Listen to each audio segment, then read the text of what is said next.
guys, Charlie from guitarskills.com. I'm answering a question Michael gave us as it relates to muting strings, because as you saw right now, I played two types of parts. I just used these three chords, D, A over C sharp, and E minor, back to D. So in the one way I played the full chord, but you only heard the notes ring out that I fretted. Otherwise, you would have heard this. If I didn't mute, you would have sounded like this. That's a terrible sound, right? But because I'm using string muting, it sounds like this. And I can also play the notes separately.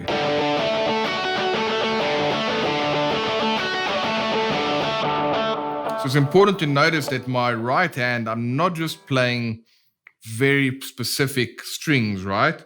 So that I don't hit any other strings. I want to be able to dig in and play with passion and power and precision at the same time.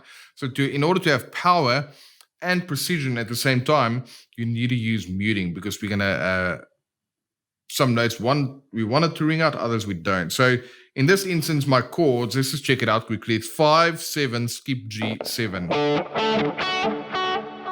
And then 4, 7, skip G5. And then 7, 9, skip G8. Those are my chords, right? So what I'm doing here, my first finger is touching the E string as well as playing the 5th fret. I'm playing the 7th fret on the D string.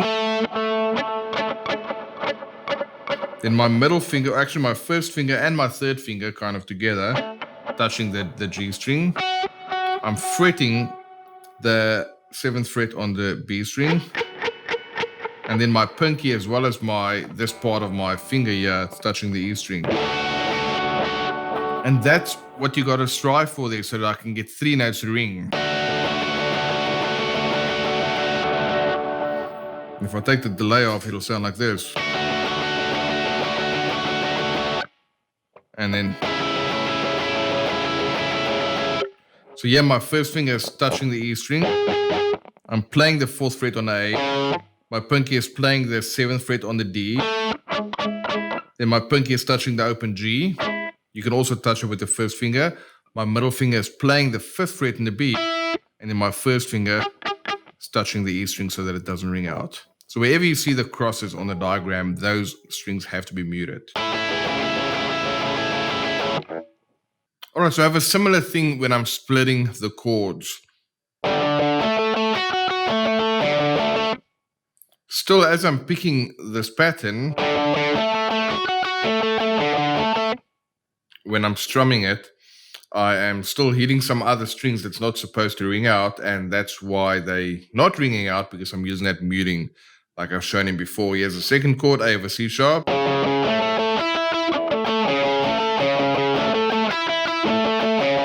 And then the E minor.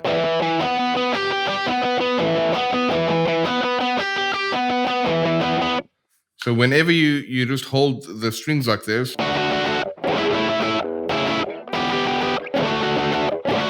then you can get that string muting going. So all I've got essentially is a combination of fretted notes, and then the strings that I don't want to ring out, I just make sure that I touch those strings with my fingers like I've shown you.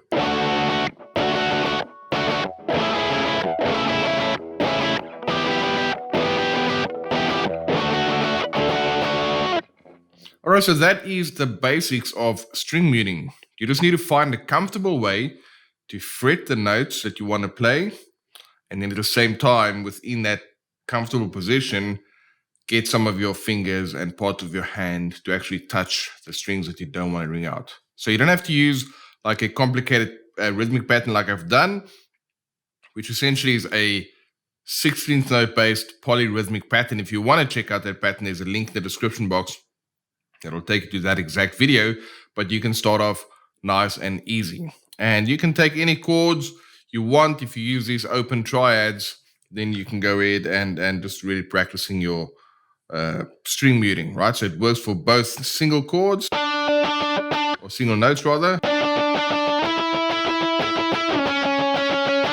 as well as chords. as well as taking chords and breaking that up into single notes, which would be technically an arpeggio.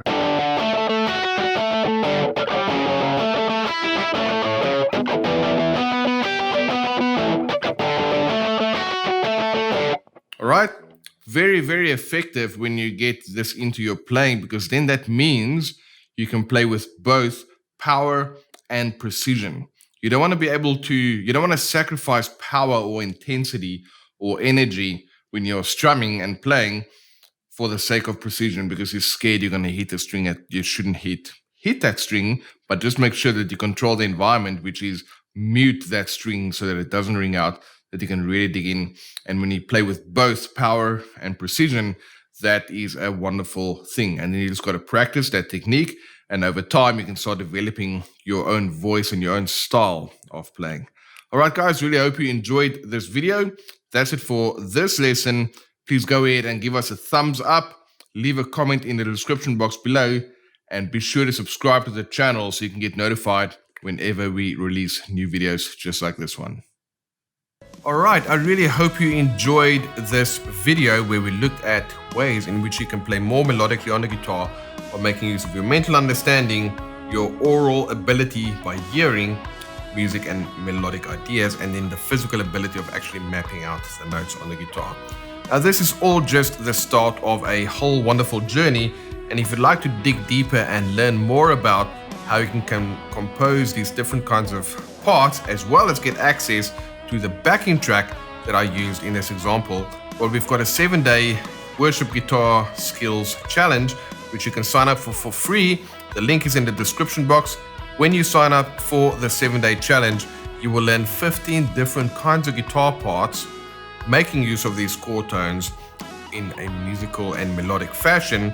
And that's going to help you really map out the notes on the guitar so you can play with more passion, power, and precision, all those kind of good things that you hear all of your favorite guitarists do. So that's all covered in the 7-day guitar challenge. You'll get tablature, you'll get a backing track, and you will also get access to my personal email address. So if you've got any questions, you can just fire off an email, and then I will go ahead and address that in future videos. All right, guys, been awesome hanging with you today. Make sure you sign up for the 7-day guitar challenge so we can go ahead and dig deeper into this wonderful journey of becoming a better guitarist.